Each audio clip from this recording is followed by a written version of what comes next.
सुप्रभात। हारिए न हिम्मत, विसारिए न राम।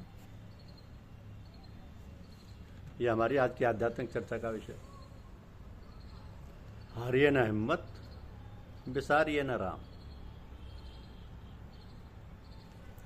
प्रतिदिन न जाने कितने आदमी पैदा होते हैं और न जाने कितने मरते हैं।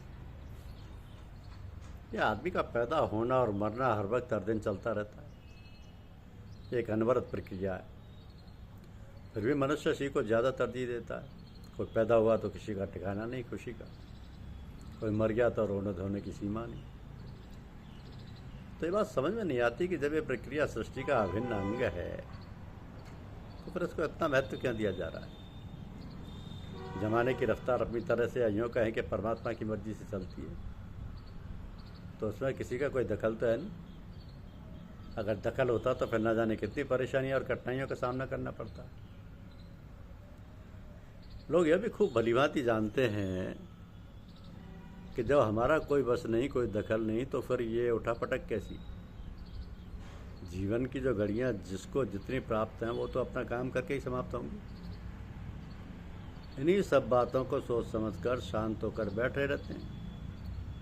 दिन और रात बीतते चले जाते हैं और मनुष्य इस प्रकार गाफिल और अचेत है कि जैसे वह कुछ जानता ही नहीं। यदि जान भी ले तो करेगा क्या, क्योंकि जो चीज़ समय जिस समय और जैसे होनी है वो तो होकर ही रहेगी। तो फिर क्या किया जाए। किया ये जाए कि हम हर वक्त तैयार रहें कि जो कुछ होना है वो हो, तो हम साहस और बुद्धिमत्ता से उसका सामना करें। सामना क्या करें, यही कि जो कुछ होना है उसके लिए तैयार रहें। तो मनुष्य अपने आप तो कुछ कर नहीं सकता, ये तो भगवान की मर्जी हो तब होता है। भगवान की मर्जी हो तब होता है, और होना है तो होकर ही रहेगा। इन सब बातों को जितना सोचो उतनी उलझन पैदा होती है, और कभी कभी उलझन आदमी के जीवन के लिए घातक सिद्ध होती है। हारिए न हिम्मत, विसारिए न राम के मुहावरे में व्यक्ति जीवन सूत्र से हम साहस और संतोष बनाए रखते हैं, क्योंकि सभी मनुष्य भगवान को पाना चाहते हैं,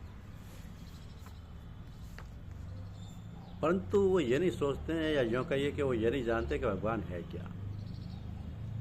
भगवान हम सबका जन्मदाता है, हम सबका भरण पोषण करता है, हमारी ज़रूरत की हर वस्तु को हमें प्रदान करता है। बल्कि यूँ कहना चाहिए कि भगवान इतना दयालु और कृपालु है कि उसने हमारे पैदा होने से पहले हमारी ज़रूरत की सब चीज़ों को मुहैया कर दिया है। फिर भी मनुष्य भगवान से बेमुख है। कहने को तो सब कह देते हैं कि भगवान हमारे लिए सब कुछ करते हैं, किंतु इस विचार को व्यवहार में नहीं लाते।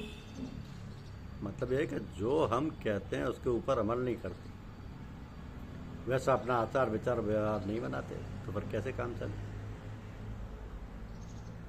केवल कहने मात्र से तो कोई काम नहीं बनता जब तक कि हम उसको अमल में व्यवहार में ना लाएं।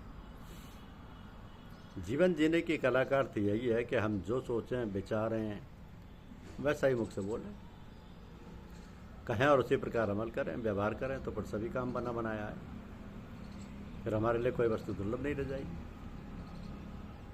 कहा है ना कि हिम्मत मर्दा मदद खुदा, यानी जब आदमी स्वयं हिम्मत करके कोई काम करने लगता है तो भगवान उसकी मदद करते हैं।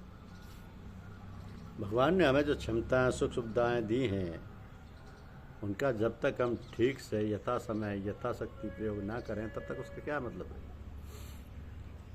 भाई जो कुछ भगवान ने हमें दिया है उस वस्तु परिस्थिति व शक्ति का ही सही और यथायोग्य प्रयोग हो जाता है तब तो ठीक होगा, वरना सब निष्फल है। ये बात बिल्कुल स्पष्ट है कि हम एक क्षण भी कर्म किए बिना नहीं रह सकते। तो फिर अपने को इस प्रकार बनाएं, इस प्रकार आचरण करें जिससे हमारा मनुष्य जीवन सफल हो, हम दूसरों के लिए आदर्श बन सकें। हम दुनिया में रहकर जो भी काम करते हैं उसको लोग देखते हैं और उसका अनुसरण करते हैं। इसलिए हमारा विचार बोलचाल, हमारा रहन सहन ऐसा होना चाहिए कि जिसको देखकर लोग उसका अनुसरण करें और अपने जीवन को सफल बनाएं। कहा ना कि चंदन तरुहरि संत समीरा, चंदन तरुहरि संत समीरा। प्रभु की दया कृपा तो सब पर एक सी होती है। मगर अपने संस्कार बस किसी को उसका आभास होता है, किसी को नहीं होता। अब जीवन में न जाने कितनी समस्याएं पैदा होती हैं, किंतु कुछ तो यूं ही सुलझ जाती हैं, कुछ ऐसी होती हैं कि हमें उनसे निपटना पड़ता है।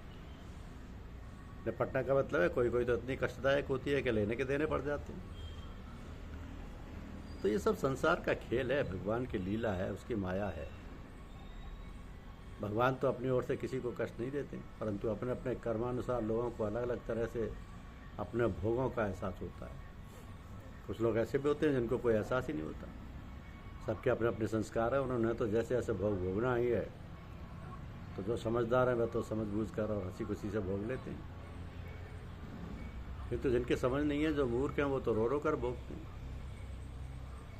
बड़ा कष्ट महसूस करते हैं। इसका सहज और सरल उपाय यह है कि हमें हर हाल में जैसी भी परिस्थिति हो, अनुकूल हो प्रतिकूल हो, सबके प्रति ऐसी धारणा बनानी चाहिए कि भगवान जो भी कर रहे हैं सब कुछ हमारे कल्याण के लिए है।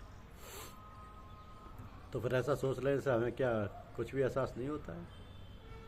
घटनाएं घटती हैं, समस्याएं आती हैं और चली जाती हैं, हमारा उनके प्रति कोई भाव को भाव नहीं बनता, क्योंकि हमने सोच लिया जो कुछ भी हो रहा है, भगवान जो कुछ भी कर रहे हैं, सब कुछ हमारे कल्याण के लिए है। तो फिर हम सबको ऐसी धारणा बनानी चाहिए जैसे जीवन की सारी घटनाएं यूं ही होती चली जाएं, हमें उनका कोई एहसास ना हो। जो चीज़ जो घटना जैसे भी आ रही है वह तो आएगी भी, मगर हम उसको किस प्रकार लेते हैं इसी पर उसका सारा दारोमदार है। जब हम अपने आप में तल्लीन और महव रहते हैं, उसकी याद में, उसकी इबादत में, तो फिर हमें किसी चीज़ का प्रभाव मालूम नहीं होता है, क्योंकि दिल तो पहले से ही कहीं लगा हुआ है। तो फिर कुछ भी हुआ करे, हमें उसका आवाज़ तक नहीं होता। इसलिए सभी लोगों को चाहिए कि हर समय चलते फिरते, खाते पीते, सोते जगते अपने आप को अपने इष्ट से जोड़े रहना चाहिए। उसकी याद में, उसकी इबादत में, जैसे भी हो हम उससे में लगे रहें, उससे अपना संपर्क बनाए रखें। तो फिर जीवन में हमें हमेशा सुख का ही आभास होगा, दुख कभी नहीं मालूम पड़ेगा। दुख है क्या? जो हमें अच्छा नहीं लगता है। जो हमें अच्छा नहीं लगता वो दुख है, और जो अच्छा लगता है वो सुख है। तो ये लगना ही बुरा है, चाहे अच्छा लगे चाहे बुरा लगे। ये लगना बंद हो जाए, ना अच्छा लगे ना बुरा लगे, तो फिर इस तरह आनंद ही आनंद है। आनंद कहीं बाहर से थोड़ा ही आता है, वो तो हमारा स्वभाव है, हमारा स्वरूप है। हम अपने आप को भूले हुए हैं, इसलिए ये सब अलग अलग सा लगता है। जब भी हम अपने आप को अपने में देखेंगे तो बड़ी शांति और स्थिरता लगेगी। जीवन की डोरी के जो अलग अलग तागे हैं वो सब बिखरे हुए हैं। हम सब तागों को समेटकर एक एक कर अपने इष्ट से संलग्न कर दें इष्ट में, तो सारा झंझट खत्म हो जाएगा। तो हमें ऐसा ही सोच विचार और ऐसे ही कार्य करने चाहिए कि हमारा अपना सब कुछ उसी का है, सब कुछ वही है, हम तो केवल यंत्र मात्र हैं। ऐसी समझ सोच आते ही सब मामला सुलझ जाएगा, सब ठीक हो जाएगा। एक ऐसी साधारण स्पष्ट सरल प्रक्रिया है, और इससे सारी गतिविधियाँ अनुकूल महसूस होंगी, या अनुकूल प्रतिकूल का ख्याल ही नहीं आएगा। हमें सावधान होकर अपनी गतिविधियों पर ध्यान देने से सब मामला सुलझ जाएगा। यही तो साधना है, सब ईश्वर को समर्पित है, यही साधना है। धन्यवाद। वीडियो को लाइक और सब्सक्राइब अवश्य कीजिए। शुक्रिया।